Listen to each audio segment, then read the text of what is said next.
Bonjour tout le monde, j'ai réintégré l'intérieur après une terrible averse. J'ai juste eu le temps de rentrer. Ce matin, je vais vous parler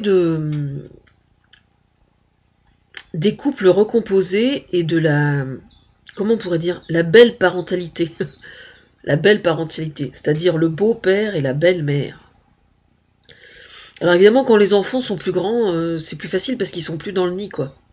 Donc évidemment, le problème peut être, ça peut poser problème aussi, mais c'est quand même beaucoup plus, comment dire, beaucoup plus sensible quand les enfants sont enfants, évidemment.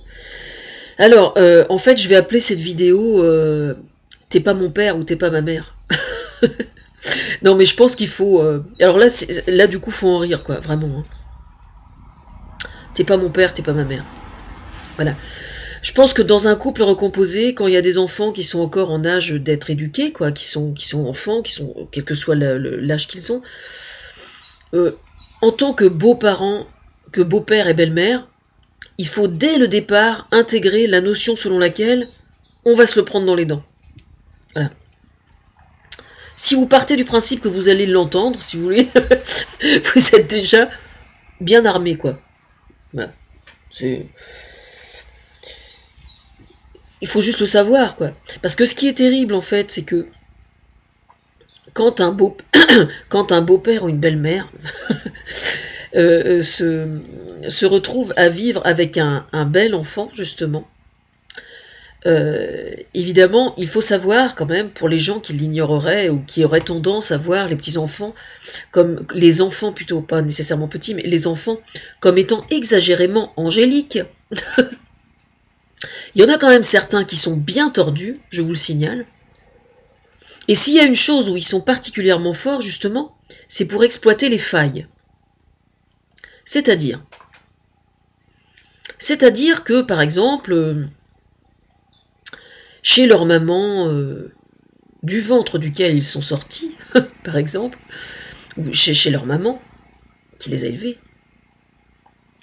on permet certaines choses, et chez le papa, avec la nouvelle compagne ou la nouvelle épouse, on n'a pas le droit de faire telle chose, telle chose. Alors, il y a des enfants, évidemment, qui ont...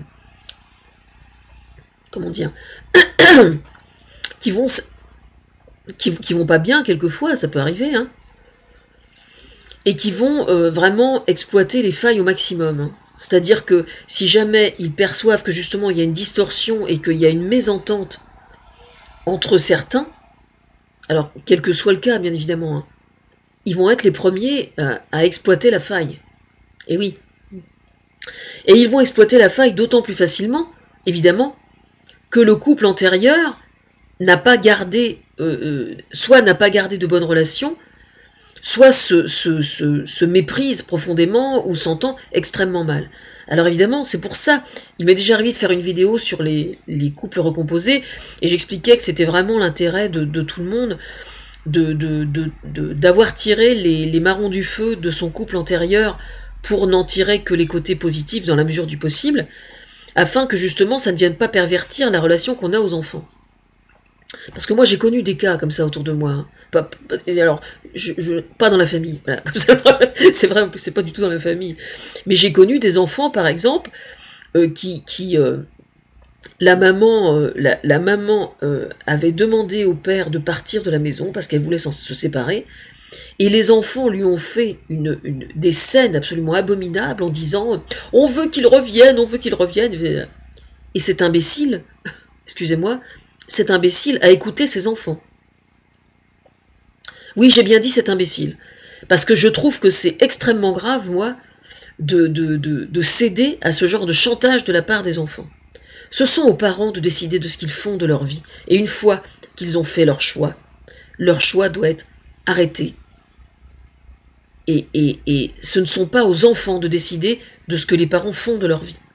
Alors il arrive effectivement hein, que des couples se séparent et puis se remettent ensemble. Mais à partir du moment où ce sont les parents qui l'ont décidé, c'est quelquefois d'ailleurs tout à fait souhaitable, assez souvent d'ailleurs. Je pense qu'il y a beaucoup de couples, par exemple, qui sont en crise, qui auraient tout à gagner à se séparer pendant quelques mois ou un an ou deux, et puis quelquefois ils se remettent ensemble. C'est quelquefois, mais il y a vraiment qu'en ne l'ayant fait, qu'on arrive à avoir l'absolue certitude qu'on a fait l'erreur. Enfin, que c'était lui ou que c'était elle la bonne personne. Donc ils ont raison, mais il faut simplement que ce soit leur choix à eux, et surtout pas le choix des enfants. En aucun cas, on ne doit obéir à ses enfants pour savoir si on doit rester ou pas avec le père ou la mère de ses enfants. Vraiment, hein. Ça je pense que c'est absolument fondamental. Parce que je peux vous dire que si vous acceptez parce que c'est une forme de chantage en fait hein, que fait l'enfant là. Si vous acceptez de répondre et si vous écrasez devant votre gamin, premièrement sur le plan éducatif, vous êtes complètement perdant parce que c'est lui qui devient le maître et pas vous. Déjà ça c'est la première chose. Donc ça c'est extrêmement grave. Vous devez être extrêmement ferme par rapport à ça. Ça c'est la première chose. Mais en plus, ces chères petites têtes blondes, le jour où ils vont avoir quitté le nid familial, et que vous allez continuer à vivre avec quelqu'un que vous n'aimez plus, à quoi va ressembler votre couple? Alors bien sûr, il peut arriver qu'on se redécouvre, etc., etc. Ok. Dans ce cas-là, vivez séparés et puis recomposez-vous une fois qu'ils sont partis du nid. Enfin non, c'est une boutade que je lance, bien sûr. Mais sincèrement, je pense que c'est un très mauvais calcul que d'obéir à ses enfants. Vraiment. Hein. Ça, c'est absolument certain. Alors évidemment, vous me direz, mais elle est là qu'elle ramène sa science alors qu'elle n'a aucune expérience dans le domaine. Et oui, je suis tout à fait d'accord. Oui, effectivement. Moi, je dis ça parce que j'observe beaucoup autour de moi. Et je sais bien comment je vais faire moi et comment... voilà. Et puis je prendrai des risques comme tout le monde. Mais de toute façon, dès l'instant que l'on choisit de recomposer un couple avec quelqu'un, on sait que sur le plan psychologique, ça va pas toujours être facile. Eh bien alors, on peut pas tout avoir dans la vie. Hein. Moi, je considère que les couples recomposés ou pas recomposés, c'est des aventures qui donnent l'occasion de vivre des choses absolument extraordinaires. Et puis, bah, effectivement, il y a le revers de la médaille. Et bah, le revers de la médaille, on s'arrange pour qu'il soit le moins problématique possible. Voilà. Alors, effectivement, moi, je connais des couples aussi, par exemple. Enfin, je connais un couple, par exemple.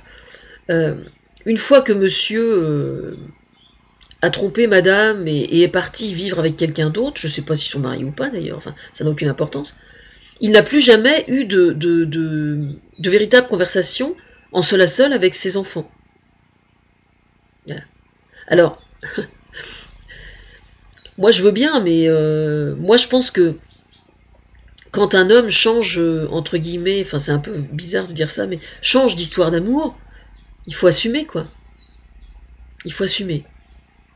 Alors il y a des gens qui disent ah bah oui mais il n'y a qu'à pas divorcer, ah bah oui c'est sûr il n'y a qu'à pas divorcer.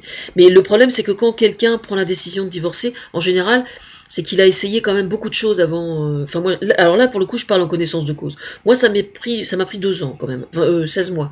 16 mois. Pendant 16 mois j'ai fait des efforts considérables pour essayer de retrouver de bonnes raisons de continuer avec la première personne.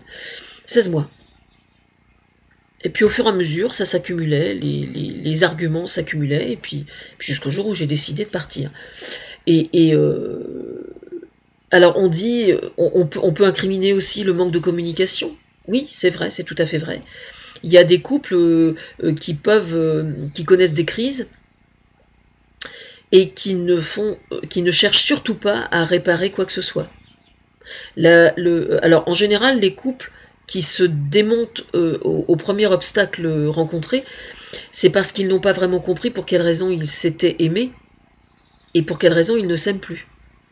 Alors, il y a des gens qui vont dire bah oui, mais on va pas non plus consulter à chaque fois qu'on a un problème de couple. Eh ben, il vaut mieux consulter quand on a un problème de couple et puis mettre plus de chance de son côté. Mais en soi, quand on propose à son conjoint ou à son épouse de consulter un thérapeute de couple et que systématiquement il ne veut pas en entendre parler, de façon complètement butée, c'est vrai qu'on gagne son temps à faire sa valise.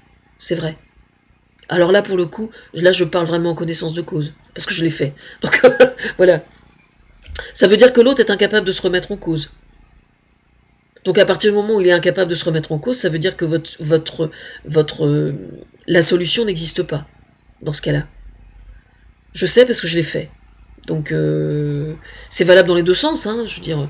Mais il est vrai qu'assez souvent, quand même, quoi qu'on en dise, ce sont plus souvent les femmes qui demandent le divorce que les hommes. Donc je pense que les femmes, en général, refusent de se satisfaire d'un couple qui est médiocre. Voilà. C'est-à-dire qu'une fois que la femme a réalisé que vraiment c'était plus possible et qu'il n'y avait aucune issue, bah effectivement elle décide de partir, quoi. Alors, on peut l'incriminer, bien évidemment, parce que c'est facile, c'est tellement plus facile, surtout dans la famille adverse, en général on l'incrimine, c'est tout à fait normal. Alors, on peut incriminer le manque de communication. Le problème, c'est qu'il y a un proverbe qui dit qu'il n'y a pas, comment est-ce qu'on dit? Il n'y a pas plus sourd que quelqu'un qui ne veut pas entendre. Ben oui, c'est ça le problème. C'est que quand vous parlez et que l'autre refuse le dialogue, refuse même de se poser la question, il n'y a pas d'issue. Il n'y a pas d'issue possible. C'est ça le problème. Alors, ce que je dis là, ça peut paraître... Il y a peut-être des gens qui pensent que je défonce des portes ouvertes, chose que je peux parfaitement comprendre. Mais je pense que les gens qui estiment que je défonce des portes ouvertes, c'est peut-être probablement des gens justement qui n'ont pas fait ce travail.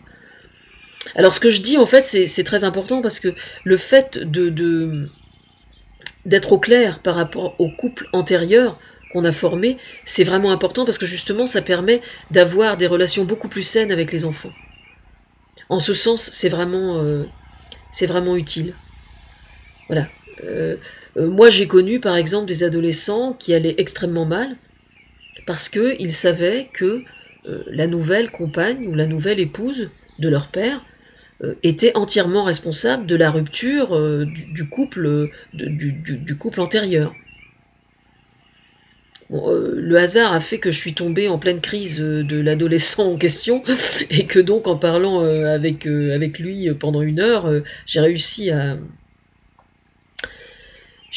lui démontrer par A plus B que non, cette nouvelle histoire, même si ce qu'elle disait était probablement vrai, que cette nouvelle histoire valait la peine et que c'était tout à fait possible de trouver un équilibre, etc. etc. Toujours est-il que ça a mis l'ado en question, ça l'a complètement reboosté et il avait entièrement bousillé la totalité de la chambre, il avait tout foutu bat.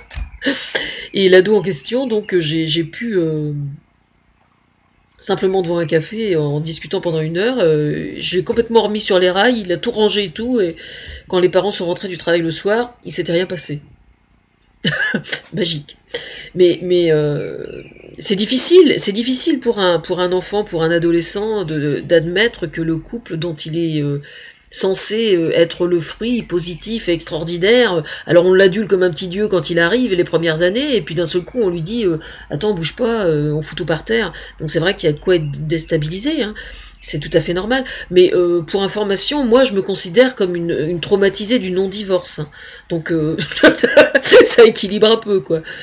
Oui, j'ai bien dit une traumatisée du non-divorce, ouais, voilà. Et j'assume. Moi j'ai interdit à mon père, c'est une révélation pour les gens de la famille qui savent pas, moi j'ai interdit à mon père de m'aimer, moi. Voilà. J'ai commencé à exister à ses yeux quand j'ai pété les plombs à 40 ans. Alors là, oui, il a été un bon père à partir de 40 ans. Ça fait un petit peu tard, je le conçois. Et puis, dès que j'ai commencé à relever sérieusement le nez, compte tenu du fait que j'étais amoureuse d'un chanteur et que j'écrivais un chanteur, je suis devenue, alors là, la pestiférée absolue. Voilà. Mais bon, c'est comme ça, je fais ce que je veux de ma vie et j'assume. Mais moi, je pense, rétrospectivement, hein, quand je vois le parcours que j'ai eu en tant qu'enfant par rapport à mes parents, si mon père avait eu le courage de me dire à l'époque, voilà, je suis amoureux de quelqu'un d'autre, je vais faire le nécessaire dans la mesure du possible pour que maman souffre le moins possible. S'il avait eu simplement le courage de me dire ça c'est sûr, il y aurait une crise de larmes absolument terrifiante, mais en tout cas, moi, je l'aurais autorisé affectivement à être mon père véritablement. Le problème, c'est qu'il n'a pas eu ce courage-là. Mon père, pendant toute mon enfance, mon adolescence et la vie d'adulte, à chaque fois que je lui parlais à cœur ouvert et sérieusement de choses sérieuses, il enfilait ses bottes et il partait. Voilà. Alors évidemment, c'est pas pour rien que ça a demandé 10 ans de travail thérapeutique, hein, figurez-vous. C'est comme ça. Enfin voilà, alors le but c'est de transformer toujours toutes les merdes qu'on a eues, de les transformer, essayer d'en faire quelque chose de bien. Et c'est ce que je m'évertue à faire par l'intermédiaire de Thomas, mais voilà, quoi, si ça peut aider d'autres personnes.